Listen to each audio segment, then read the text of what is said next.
आरा बक्सर में ब्रह्मपुर चौरास्ता के जो दुर्गा जी के पंडाल बा विशेष रूप से आकर्षण के केंद्र बनल बा।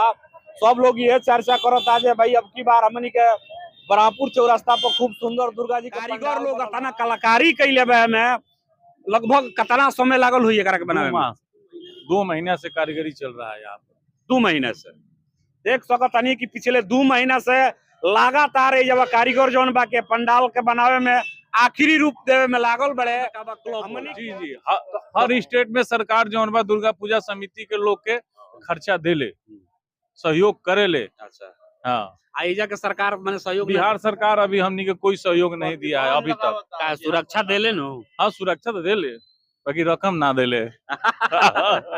मैंने सुरक्षा मिलेला। सुरक्षा है। बाबा परमेश्वर नाथ के नगरी है ये जगह के पंडाल के बहुत चर्चा बा जे भाई ये पूरे क्षेत्र में जौन बाकी ब्रह्मपुर चौरास्ता पर बहुत सुंदर दुर्गा जी के पंडाल बन रहा बा। देख सकते नहीं जब ऐसा मैंने कलाकारी कइल गइल बा, बुझाता जे लकड़ी के बनावल गइल बा।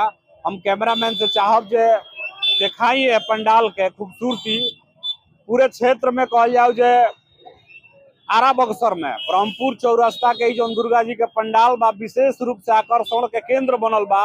सब लोग ये चर्चा करता जे भाई अब की बार हमनी के ब्रह्मपुर चौरास्ता पर खूब सुंदर दुर्गा जी के पंडाल देख ली। अभी हमनी के आ गइल बनी जे दुर्गा जी के पंडाल के यहाँ देख ली हमनी के भीरी से करा के छू के देखब जा जे आखिर ई कौन चीज हो, या तो ई कूट के बनल बा या लकड़ी के बनल बा। देख सकतनी बहुत सुंदर ई कलाकारी कइल बा में भीरी से देखा। ई बताइए कि जो दुर्गा जी के पंडाल बनल बा पूरे क्षेत्र में चर्चा के केंद्र बनल बा। आरा बक्सर बीच में एकलौता पंडाल बा जौना में कपड़ा के नइखे भइल विस्तार, शुद्ध रूप से पलाई के बनल बा। ये जौन कारीगर आइल बड़े बंगाल से आइल बड़े, बंगाल द्वारा बनल बा। 2 महीने से काम चलता। एक लागत कम से कम 6 लाख रुपया रखल बा। बहुत महंगा अब की परिमाण पूरे क्षेत्र में। 75 वर्ष गांठ मनत हवे। 1949 से पूजा होत चला रहल बा।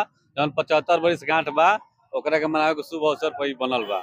ई बताइए कि हतहत बड़ी जौन मैंने ए जब कहल एक तरीका से पंडाल बन रहल बा तमे कमिटी के लोग होई, समिति के लोग होई, एजे के लोग बा, बाहरी के लोग बा, कहाँ के लोग बा? यहाँ के अध्यक्ष बानी सुनील कुमार जी उर्फ बिलू जी।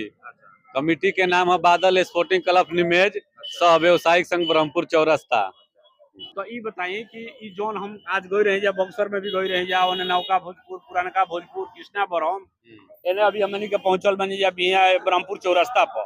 बाबा परमेश्वर नाथ के नगरी हो दुर्गा जी के माने ए तरीका के एक तरीका से कोई पूरा आकर्षण के केंद्र माने कितना महत्वपूर्ण होता है? बहुत बहुत बहुत महत्वपूर्ण होता। यहाँ प्रसाद भी वितरण होला, नवमी दसवीं के खीर भी बनेला, लड्डू भी बा जौन शंकर के लड्डू यहाँ के नामी है। और तो जैसे में कि और जगह हमनी के क्षेत्र दियर दानर के इलाका हो होला ग्रामीण स्तर पर कि भाई दुर्गा जी के पंडाल, दुर्गा जी धराइल बड़ी तो जब नाच होई, ऑर्केस्ट्रा होई या देवी जागरण होई, ड्रामा होई, ये सब ना होला। अच्छा। यहाँ सब भव्य रूप से पूजा देवी जागरण कभी कल होला, लेकिन अब की पारी नहीं के भइल। अब की पारी मुख्य रूप से पंडाल जब आकर्षण के केंद्र बा। हाँ, आकर्षण के केंद्र बा। पंडाल के नाम बा श्री राजमहल। हाँ, ई राजमहल। हाँ, राजमहल कहाँ के माने कोनो तर्ज पर कलकत्ता के तर्ज पर बनल बा। अच्छा, कलकत्ता में राजमहल बहुत तर्ज। हाँ, वही तर्ज पर बनल बा। माने मूल रूप से हम ये देखो तनी कि बंगाल के जो कारीगर बड़े पूरे क्षेत्र में पहले हमनी के तरीका के पंडाल आकर्षण के केंद्र ना रहे, लेकिन अब देखो तनी चाहे आरा होके, बक्सर होके, पूरे शाहबाद में बंगाल के लोग आके कहीं ना कहीं पंडाल के केंद्र जो आकर्षण के केंद्र बा उ बढ़ा दियो लोग। मूर्ति जौन भी हमनी के दुर्गा जी के मुख्य रूप से मूर्ति के पूजा होला, दुर्गा जी के पूजा होला, मूर्ति बनावे वाला कलाकार कहाँ के बालू? जी शाहपुर के बालू। शाहपुर के तो वो पहला बार मैंने बनावत रहे जब के हर साल हुए बना 49 से भी बनावत तो उहे लोग। अच्छा, खानदान के बाबा दादा परदादा ई तले तो ई कहिया तक मने जब कार्यक्रम बा कहिया विसर्जन हुई दुर्गा जी के? विसर्जन हुई 14 तारीख के। 14 तारीख के। हां, पट कहिया खुल जाई? पट कहिया खुली? 9 तारीख के। 9 तारीख के पट खुल जाई, 14 तारीख के विसर्जन हो जाई। ई बताई बहुत लोग की जोन दुर्गा जी के पंडाल बनल बा, जी जी, ई कमिटी के माने समिति के जो लोग बा तो में रहुआ बानी जी, परिचय दे दिए। हमार सुनील कुमार उर्फ बिल्लू। अच्छा, बिल्लू तो ये समिति का अध्यक्ष रहुए बा जी। बहुत बड़ माने एकरा के कहल जाए एक तरीका से माने बहुत बड़ आयोजन बा दुर्गा पूजा के माने उत्सव बा जी जी आ पूरे क्षेत्र में मान ली कि हाँ उत्साह बा उत्साह बा, हर जी। जगह लोग इ जब आई हाँ हाँ घूमे काहे खातिर नहीं? पंडाल देखे खातिर, तो जी, जी। रउआ सब के तरफ से कमिटी के तरफ से हाँ का जे मेला में जो घूमे आई पंडाल देखे आई वो लोग खातिर का विधि व्यवस्था विधि कइले बानी व्यवस्था अच्छा विधि व्यवस्था बा। हमारे पास वॉलेंटियर है, पुलिस प्रशासन का भी सहयोग है और आम जनता जो भी है जहाँ तहाँ लगे रहते हैं अपने से कि यहाँ जो भी यात्री आए उसको सहायता करते हैं।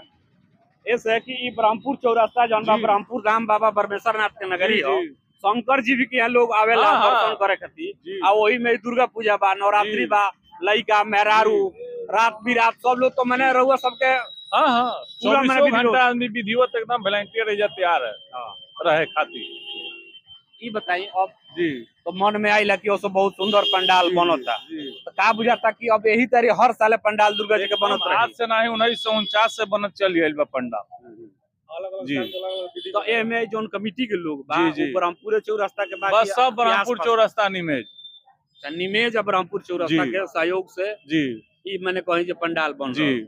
अगर मान ली कि रउआ कि यहाँ ई देख के अगर केहू रउआ सब के क्षेत्र में जब आइल चाहता तो हाँ। लोग खातिर कुछ एकदम कहल चाहिए, एकदम विधि व्यवस्था अच्छा बाटे जे आके दर्शन कर सकता ओकर हमनी के भरपूर सहयोग करब जा। है ना?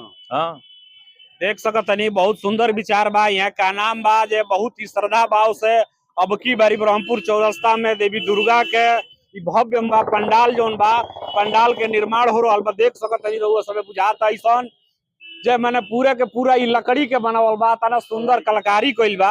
बुझाता जे हमनी के या तो कलकत्ता में खड़ा बनी जाना तो हावड़ा में खड़ा बनी जा, ऐसे कि उन्हीं तरीका के पंडाल देखे में आवत जी रहला। एकदम सही बात बा। 75 रोज घाट मनाता ये जो है अभी 1949 से पूजा है, आपकी जो इस बार जो है 75वां वर्षगांठ मनाया जा रहा है। वो एगो कहे के बाकी जनप्रतिनिधि रहल बनी, नेतृत्व कैले बनी, समाज में रहनी, सबसे बड़ चीज समाज सेवी बनी। वो समाज में रहतनी तो कोनो न कोनो रूप से समाज सेवा में लागल बनी। ई जौन नवरात्रि आवेला दुर्गा जी के 9 दिन हमनी के विशेष रूप से सप्तमी से लेके नौवीं 10वीं तक की पूजा चलेला। तो एमे विशेष रूप से ई बताई कि एकरा में बहुत सारा लोग कहता कि भाई सहयोग मिलल ना मिलल, तो का सरकार के भी ए तरीका के जौन उत्सव आवत रहे सब कमिटी के समिति के बंगाल में रुआ जाई तो सरकार के तरफ से सहयोग होला सही बात। कोनो भी क्लब हाँ, में एकदम सही समिति में, तो का एहिजो सरकार के तरफ से ए तरी उत्सव करे खातिर सहयोग मिले के चाहिए। जन सहयोग से सब हम लोग के देहात में गांव में सब होता, लेकिन जब और राज्य में मिलता तो हमनियों का आशा रखब जाए कि हमनियों के भारत का नागरिक हो यहीं जाए तो सबके समान अधिकार मिले के चाहिए, सबके समान लाभ मिले के चाहे। ऐसे तो हमने के विगत हमरा 36 साल से महुआर गांव में हो रहा बा, 50 साल से हमने के बड़क भैया चल गए ऊपर बादल स्पोर्टिंग खिलावत रहन, वही के सदस्य हमने के हैं जा आज तक। ई कमिटी के अध्यक्ष के नाते रउओ मैंने चाहती है कि भाई सरकार के तरफ से जनप्रतिनिधि हाँ, के तरफ से सरकार जो है सहयोग दी हमनी के लेवे में पीछा थोड़े रह हमनी के सहयोग ले सकते हैं सरकार से। माने अगर रउआ सबके बहुत हाँ। सारा होला कि बंगाल में का बा क्लब होला। जी जी हर स्टेट में सरकार जो बा दुर्गा पूजा समिति के लोग के खर्चा देले सहयोग करे ले। अच्छा, हाँ आइजा के सरकार मैंने सहयोग बिहार सरकार अभी हमनी के कोई सहयोग नहीं दिया है अभी तक। का सुरक्षा देले नो, हाँ सुरक्षा तो देले बाकी रकम ना देले। माने सुरक्षा हाँ, मिलेला, सुरक्षा है काहे नहीं है, जहाँ मैंने कह दे कि 10 भरपूर आदमी के सुरक्षा। हाँ हाँ एकदम है, प्रशासन का सहयोग है, भरपूर सहयोग है। हम लोग का माहौल अच्छा रहता है, ये सब आपसी सौहार्द रहता है, कोई गड़बड़ नहीं होता। पूरा हम लोग का बक्सर भोजपुर में ऐसा माहौल नहीं है, बहुत अच्छा है।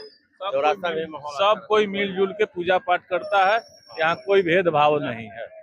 कहेला लोग जे दुर्गा जी शक्ति के प्रतीक होई, एकदम है, दुर्गा के पूजाला से शक्ति मिलेला। एकदम मिलेला, एकदम मिलेला, कहे ना शक्ति मिली। इनमें शक्ति सेवा के शक्ति दुर्गा जी के पूजा करे से सेवा के शक्ति मिलेला, अन्यथा कोई गलत शक्ति ना मिलेला। सेवा के शक्ति दुर्गा जी प्रदान कर ले कि सेवा कीजिए, रक्षा कीजिए, सबका वही प्रदान होता है हम लोग को।